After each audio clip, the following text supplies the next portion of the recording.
Hi, everybody. Welcome back. So I'm going to take you through a few slides, which are going to give some context to the session we've just heard and feed into the new session that we're going into this afternoon, which is in the Longevity Next, the biotech category. And in terms of where the market currently is, there's a lot of hype in the space at the moment, as I'm sure you're aware. And of course, you've got the likes of Brian Johnson out there on social media doing the things he's doing to his body, and you've got the likes of Kim Kardashian going to Prenevo, which is a full body MRI service, which is very similar to some of the services that Bill's Cap company will be offering. And of course, this is really raising the profile now of what's happening in the context of people with their own health and longevity.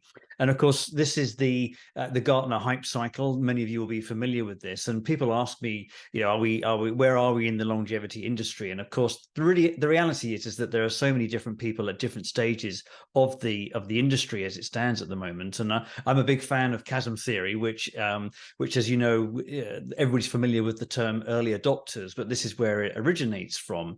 And really, at this stage, I would say that we are still in a pre-chasm part of the marketplace. And when you lay the two over each other, of course, there's a wonderful correlation between them. And there's a white dot there that really gives you an indication as to where I personally feel we are in terms of the longevity market.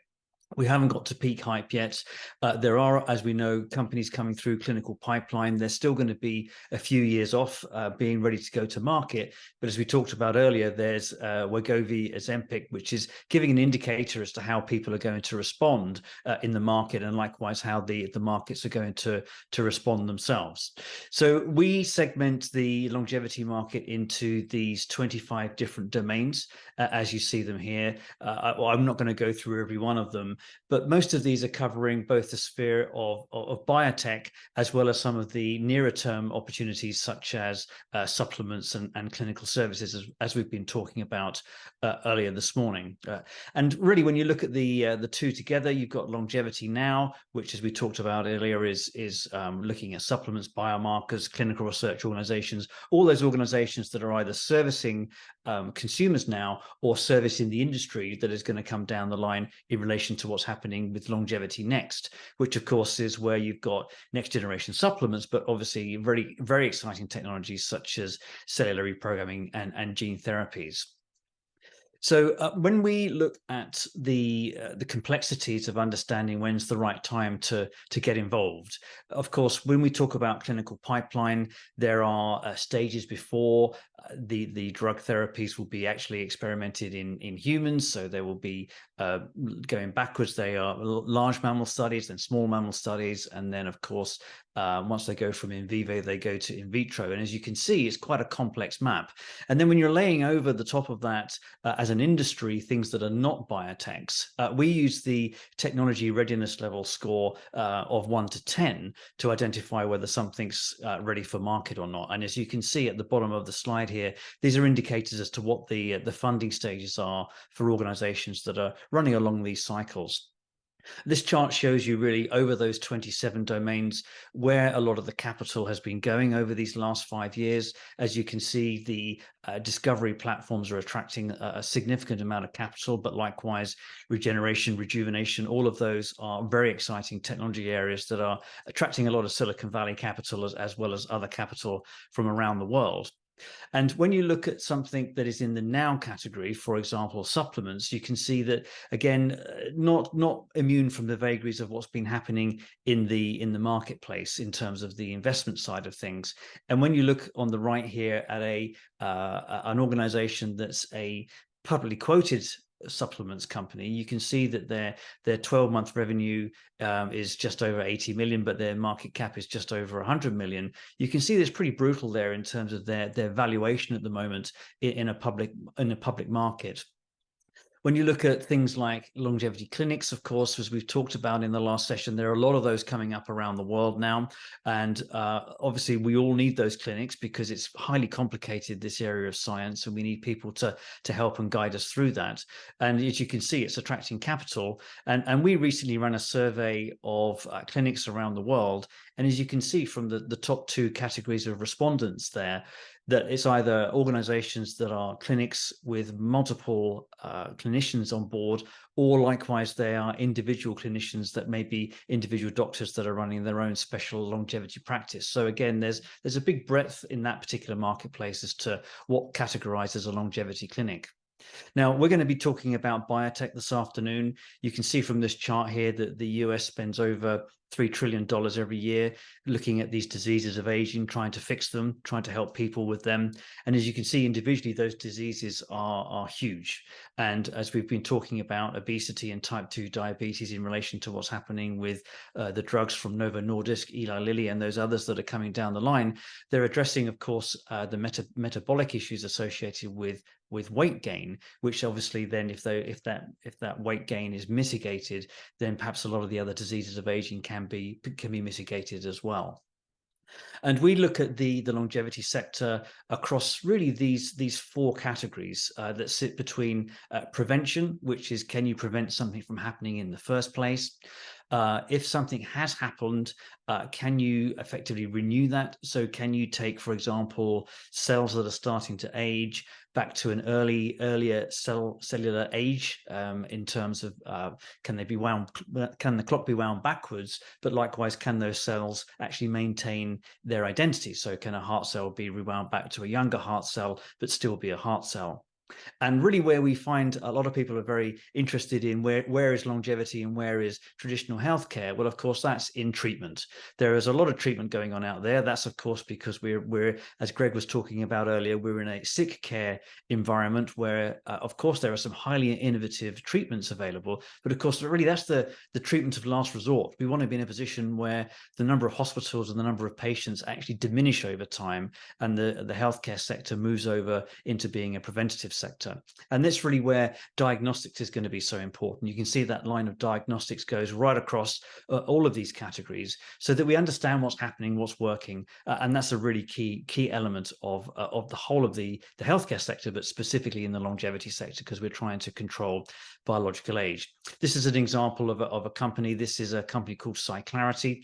They're based in Silicon Valley, but very interestingly, they're doing their phase 1 clinical trials in the UK because they found the UK was going to be a better place for them to do business. And I won't read out every line, but you can see between the current approach, which is obviously prescription medication, even bypass surgery, that's kind of the old world. Whereas actually, if you look at the longevity approach, it's of course working on your diet, sleep, and exercise, using diagnostics to make sure that you're keeping track of your biomarkers. So maybe in your 30s, you're starting to get indicators that you're going to get heart disease later, so you can fix that much earlier before it becomes a problem. And in the case of Cyclarity, what they're looking to do is they're looking to remove arterial plaque way before it becomes an issue for somebody, which of course is a great thing for the biggest killer in the world, which is cardiovascular disease. So we're in this position now where the old world and the new world are meeting, and I'm not saying that there's resistance in that, but there is a new way of thinking associated with a lot of this. So the traditional training and infrastructure of the healthcare sector is now looking at what's happening in the private space. And as we talked about with Bill earlier, there are private clinics starting to happen all over the place, mainly in the USA, but they are literally happening all over the world now. There's this new category of clinical thinking, and this is to mitigate those diseases before they actually happen. And of course, we've talked a lot about Wegovy and Ozempic. The interesting thing about this, of course, it is a drug from Novo Nordisk. It is there to mitigate weight gain, to then obviously be in a position where type 2 diabetes doesn't happen. We've seen the headlines recently that it's actually also cardioprotective, which is probably a result of the weight loss. But I also know that there are mouse studies that are looking at it being from a neuroprotective perspective, also being one of those big diseases of aging. So potentially it's got three. And speaking with a key opinion leader in the space, as I was at an event a few weeks back, they are actually now working with non-obese mice. They are giving them Ozempic, and they are actually living longer.